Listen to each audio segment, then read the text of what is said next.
Good morning, welcome, and thanks for showing up bright and early to listen to me while I try and justify a lifetime of playing video games. Something my mom might call a ridiculous waste of time, but I'm here, so turns out maybe not such a waste of time after all. I'm going to be giving a really high-level overview of what we did, but of course check out the paper if you'd like any of the details, and of course email me if you want to chat about this more. So augmented reality is obviously a big deal. There are dozens of papers at SIGCHI this year that deal with this topic. And one problem we're particularly interested in exploring is guiding people through spaces using augmented reality. So here's an example of what this might look like. We could imagine an application that's meant to guide people through a space like a museum or an art gallery. And there are a few things that this app might support. There are potentially thousands of items in a space like this, and I might only be interested in a small set of these. So maybe I'm only interested in something from a specific era. So that AR app could help make me more aware of artifacts I'm interested in seeing in that space. In a space like that, there may also be a curator or a specialist walking around the floor. I might want the app to cue me if I have any questions to ask them. And finally, there may be a bunch of different exhibits. I might want the app to physically guide me through them so that I don't get lost or so that I don't miss anything important. And so this process relies on providing some kind of visual augmentation of the user's field of view to cue them and to guide their attention in that space. But the question really is, how do we style visual interaction cues for this purpose? So as I started thinking about it more, I realized that this augmentation provides the user with a kind of heads-up display, the type of thing that you'd see in a first-person shooter game like Doom. And game designers have been supporting players in kind of guiding their avatars through virtual worlds for decades. So when I thought about trying to guide people using augmented reality in a similar way, I thought that this would be a really good opportunity to prove my mother wrong. And I realized that I could use this like useless game knowledge in a meaningful way. So hopefully we do that today. So I decided that before I started designing something, it could be really useful to learn about how video games have supported guidance in virtual worlds. And maybe we could apply some of those lessons to the design of augmented reality tools for guidance in the real world. Because really, like, what is Doom but a guided tour of a research facility on Mars that's been overrun with demons? If you think about it, navigating a virtual world like Doom's isn't unlike participating in a tour, and I'll show a few examples of what that looks like. And I don't think our video shows really well, but we'll see if that works. In a game like Doom, I need to be made aware of special items like ammo or health packs, and these things need to stand out from all of the other set pieces and props in the levels. This is similar to how I might want certain pieces in the museum emphasized on my tour of that space. So this highlighting itself is a visual interaction cue. And here the player is being attacked, and a visual is drawn around the screen that lets them know that they're being attacked by an enemy. It's hard to see probably, but there's like a red kind of blood spatter around the side of the screen. And so this is similar in principle to the way our museum app might alert the user when a curator or a specialist is on the floor and available to talk. And finally, game levels are often complex. Designers need to guide players through the levels to different points. There's a couple of things. Happening here. This one isn't immediately clear, but the lighting in the level is used. So we can see the light through this door is really bright and stands out, so it kind of guides the player implicitly to that point. Doom also uses a compass at the top of the screen to guide the player to different objectives. So cues like these are the kinds of things that could guide people through exhibits in the AR example. So each of these examples is a visual interaction cue, some kind of visualization or decoration that guides the player in some way. So we had some sense that games provide the types of guidance we'd like to support in AR applications, but we didn't know what all the methods were that game designers used. So to learn more about that, we conducted an exploratory study with the aim of creating a framework to describe all of these visual interaction cues. And we started with a fairly simple question. How do games use visuals to focus a player's attention and guide them through virtual worlds? And so any visual cue that supported that task is something we were interested in learning about. So to create this framework, we analyzed 49 games. We didn't really discriminate, we got all kinds of genres in there. And the initial set of games just included those with which we were familiar. So we built from our own kind of large base of knowledge developed over decades of playing games. And so we started with that, then we reached out to colleagues to get examples from other games we hadn't played and weren't familiar with. If we hadn't played the game ourselves, we spent time with YouTube walkthrough videos until we got a sense of how certain cues were used to guide players. Once we had that set of games to work from, we used a thematic analysis process to iteratively group these cues into categories. And then we shaped the framework through several iterations before landing on the final version, which I'll talk about now. So the framework consists of 3 dimensions. The first is purpose or task. So what is the task the cue is attempting to support? The second is markedness. What is the visual design of the cue? Am I just stuck? Okay, something happened. I'm not sure. Is it updating? Or is it Yeah, it's not showing.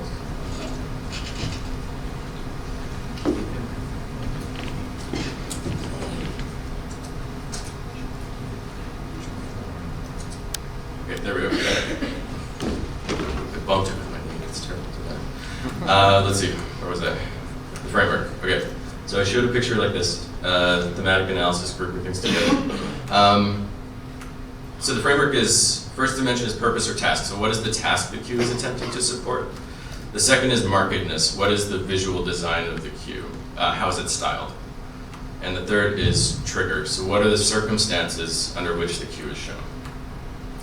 Sorry, I won't actually talk about trigger today, just for time, but if you're interested, the paper goes into more detail.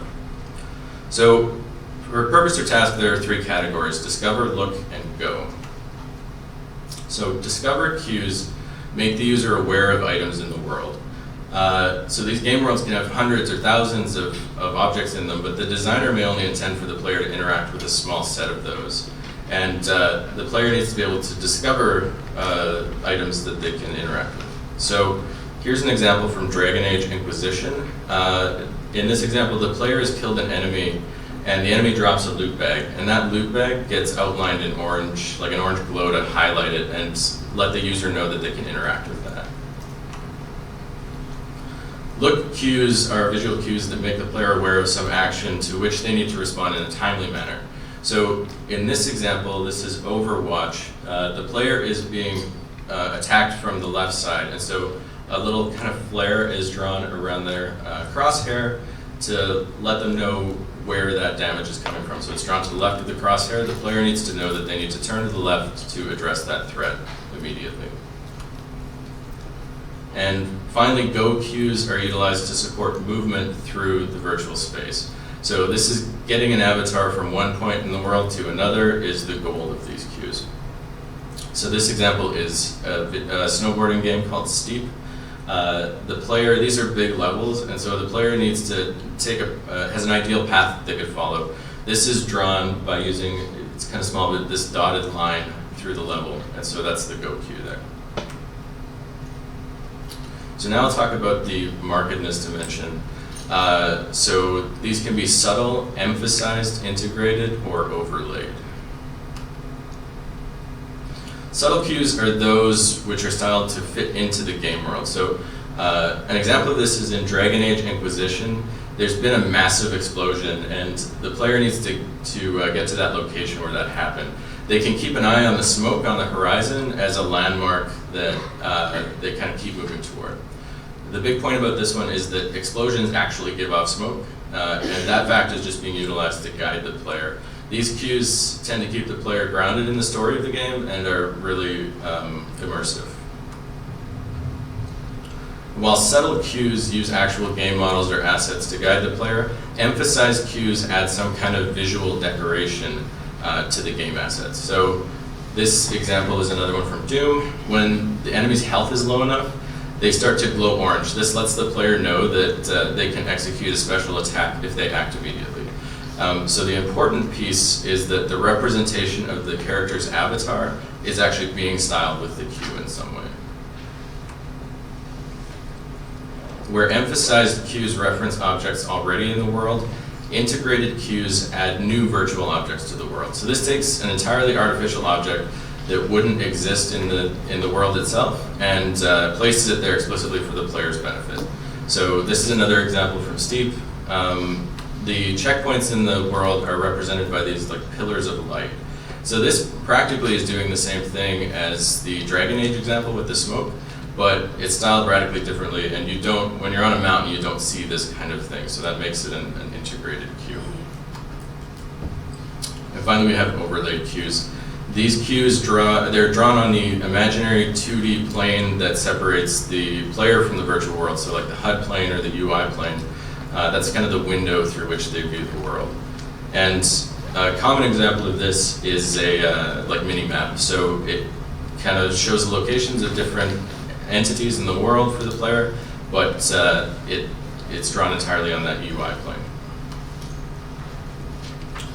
And the trigger dimension, again, I won't talk about these in detail, but we have player, context, agent / other, and persistent cues there. So I'll give one last example that ties the whole framework together. This cue is from the game Shadow of the Colossus.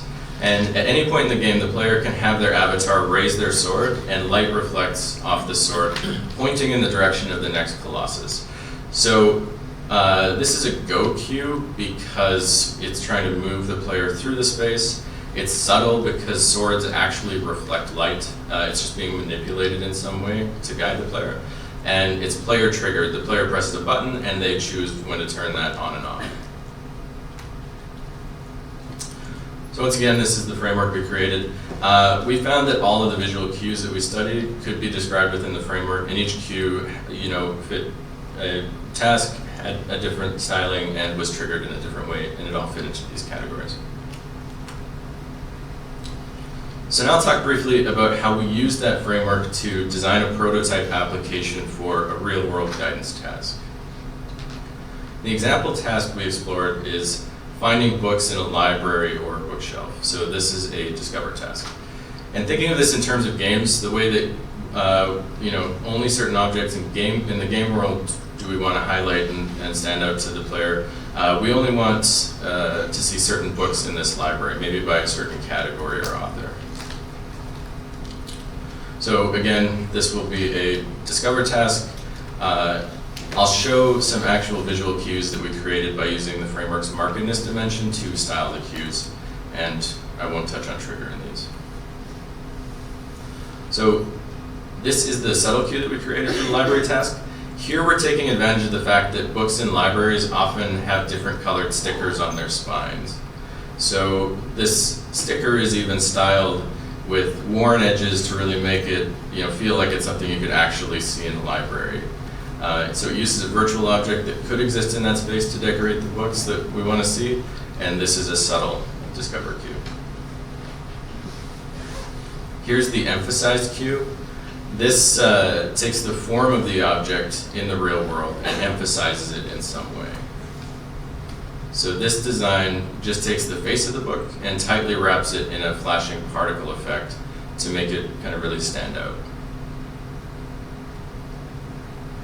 Our integrated cue simply takes 3D arrows, something that you wouldn't ever see in a real library, and places it above the books. So it doesn't utilize the form of the object, so it's not emphasized, and it's a new object added to the world that wouldn't normally exist there, so it's an integrated cue. And finally, we have the overlay cue. If we think about the mobile device that we're viewing the world through, then this device kind of becomes that window through which we're viewing it. So we just draw this cue over that window, kind of like the UI example. This is a kind of mini-map with the face of the bookshelf being represented and icons representing the books in the bookshelf. So that's how we can use our framework to begin to imagine new designs for AR. But I think this framework could be useful in other ways and inspire designs in other domains outside of augmented reality.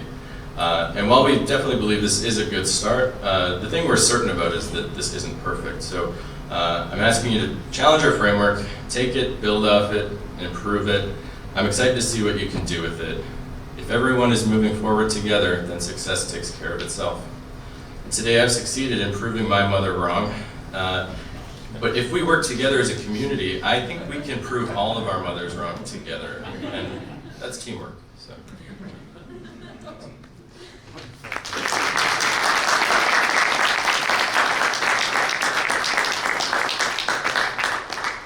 Yeah, thank you very much, Kody. And the microphone is open for questions, please.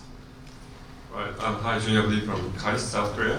Thank you for the great talk. I think it's a great way to start off our morning.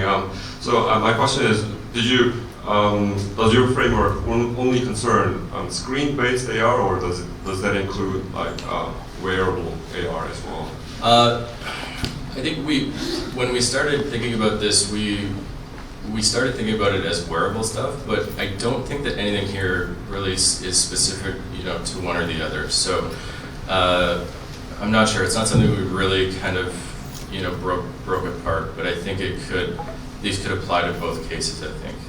So did you analyze VR games also, or were they all screen-based? We had a couple AR games in there. We didn't discriminate because I think the visual stuff, the visual cues, we found really were in line with all of the other things and we didn't want to exclude those specifically because they were different. We did exclude AR games because they're still so early and tracking is not really great on these things. So we got that would have almost pulled us back a little bit, I think. Okay, because there was a talk. I think it was Monday. It was about overlaying things on top of 360 videos by Kong and colleagues, and they were saying how difficult it is to overlay elements, UI elements on top of the surround view. And those things can be kind of challenging. But you have overlaying as one of the main elements in your framework. So I thought considerations for VR and AR and immersive-based environments would be interesting. Yeah, for sure. Thanks. Thank you. Catherine Gerling, KU Leuven. Thanks for your talk. I was just wondering, you've taken inspiration from loud games for quiet places. Do you see any issues with that approach? That's interesting. I think this is where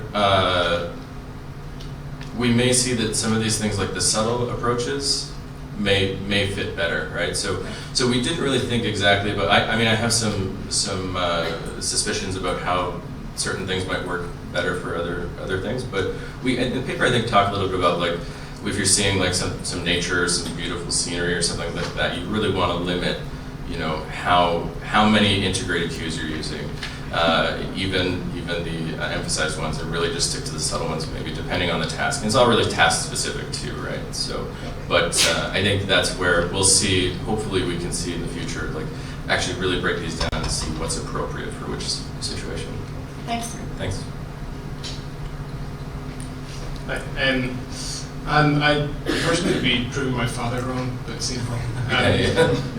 Games also have fantastic audio design in terms of directional audio and the types of cues you get. So I missed the beginning of your talk, so I'm sorry if you covered that, but have you thought about extending it into audio cues? Yeah, actually, one of the authors and I were talking about this just recently about how we might do this same thing with audio cues. And we'd started, like when I first started digging into this, I was like, oh, there are lots of things. Like I didn't specifically say, let's look at visual.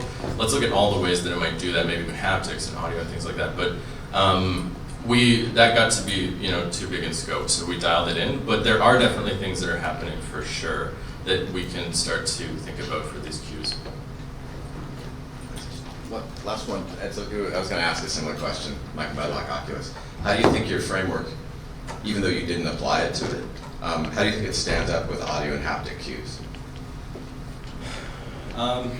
Like as a first, Yeah, I'd be nervous to even really talk too much about it because I haven't really sat and thought about it. Once we decided that we were shifting away from audio, I just didn't even really think about it that much at that point. So on the spot, I need to think about that one. On the spot, I'm not sure, but it's something to think about for sure.